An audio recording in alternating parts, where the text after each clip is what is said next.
Terancam tidak lolos ke Senayan, Partai Demokrat coba cari peruntungan lewat wabah corona. Ditulis oleh Ferry Padli di siwar.com. Tidak bisa dipungkiri, Partai Demokrat adalah partai besar di negeri ini. Partai yang pernah mengantarkan salah satu tokohnya, yakni SBY, ke kursi orang nomor 1 di Indonesia. Dan juga merupakan partai yang pernah menjadi partai pemenang pemilu. Tapi itu dulu, lain sekarang. Sekarang jangankan mau mendapat perolehan suara terbanyak nasional, masuk 5 besar saja Partai Demokrat enggak. Di pemilu 2019 kemarin, partai berlambang bintang Mercy itu hanya memperoleh 7,77% suara atau tepatnya berada di peringkat ke-7 perolehan suara nasional. Pertanyaannya, kenapa perolehan suara Partai Demokrat bisa merosot setajam seperti itu? Bahkan lebih tajam daripada silet. Tentu saja ada banyak faktor penyebabnya. Namun salah satu yang paling kentara adalah karena kerakusan para pengurus dan kadernya dalam menggerogoti uang negara.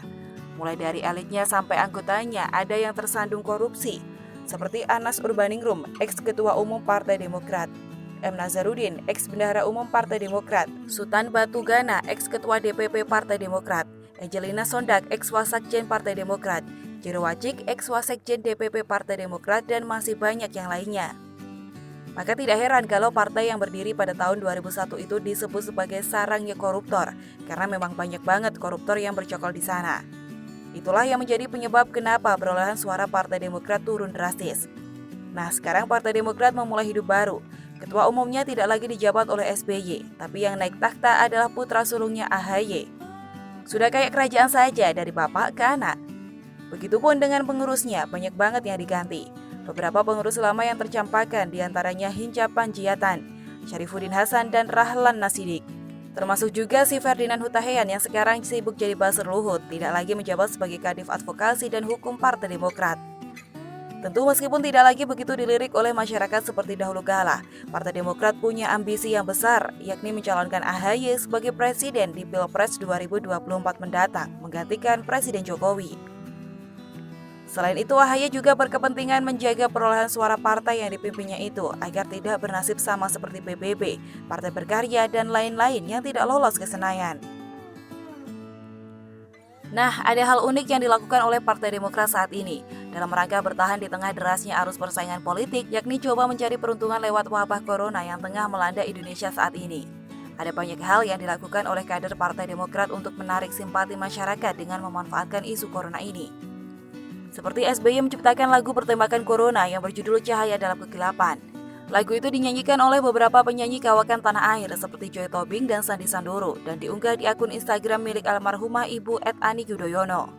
Pertanyaannya, kenapa lagu ciptaan Pak BY itu mesti diunggah di akun almarhum Ibu Ani? Jelas tujuannya untuk menarik simpati masyarakat yang sebelumnya merasa kehilangan pasca ditinggalkan oleh Ibu Ani. Kedua, Partai Demokrat coba mengkritik penanganan COVID-19 yang dilakukan oleh pemerintah, seperti yang dilakukan oleh Jansen Sintindaon yang mencela pemberlakuan PSBB. Hanya saja mungkin dia nggak tahu atau pura-pura nggak tahu kalau pemerintah pusat sudah mati-matian berjuang untuk memenuhi kebutuhan dasar masyarakat, mulai dari memperbesar jumlah bansos untuk rakyat miskin seperti PKH dan bantuan sembako. Dan penyaluran bantuan tersebut dipercepat dengan diberikan setiap bulannya. Kemudian PKH dinaikkan 25% dan bantuan sembako dinaikkan dari 150.000 menjadi 200 per bulannya. Selanjutnya bagi warga miskin yang tidak dapat bansos PKH maupun bantuan sembako, bisa dapat BLT yang dianggarkan dari dana desa. Belum lagi bansos dari Pemda dan Pemprov, sudah banyak banget. Jadi tidak ada cerita kalau pemerintah tidak punya tanggung jawab atas kebutuhan dasar masyarakat. Selain itu ada juga anggota DPR RI fraksi Demokrat Irwan Veko yang mengatakan pemerintah kelabakan dalam menangani wabah corona ini. Pertanyaannya, pemerintah mana di dunia ini yang tidak kelabakan menghadapi wabah corona? Vietnam. Penulis nggak terlalu yakin bahwa wabah corona begitu cepatnya hilang di sana. Tapi bisa saja karena pemerintahnya pandai menyimpan rahasia sehingga yang ada seolah-olah tidak ada. Lagian juga negara Vietnam lebih enak mengelolanya karena di sana nggak ada PKS, nggak ada Kadrun, nggak ada Anies, dan nggak ada Fadlizon. Jadi yang namanya virus baru tiba-tiba menyerang negara kepulauan dengan jumlah penduduk terbesar keempat di dunia, ditambah dengan teknologi transportasi yang begitu majunya, yang memungkinkan perpindahan masyarakat dari satu daerah ke daerah lainnya begitu cepat. Siapa coba yang bisa langsung menyetop penyebaran virus asal Wuhan, Cina itu? Malaikat pun belum tentu sanggup, karena ada proses yang mesti dijalani, dan itu terkadang harus melalui tahapan try and error. Jadi kritik Partai Demokrat terhadap pemerintah dalam menangani wabah corona itu terbantahkan semua. Lantas meskipun terbantahkan, apa yang didapat oleh Partai Demokrat dalam mengkritik pemerintah tersebut? Tentu simpati dari para kadrun yang mikirnya pendek yang semuanya salawi alias calah Jokowi. Mereka akan auto percaya dengan pernyataan kader Partai Demokrat yang turut menyalahkan Jokowi tersebut, sehingga ada harapan di pemilu mendatang pada kelompok ini yang junjungannya lagi mengisolasi diri di Arab Saudi bisa menjadi pendukung Partai Demokrat. Jadi intinya serang Jokowi untuk dapatkan suara kadrun, itu saja.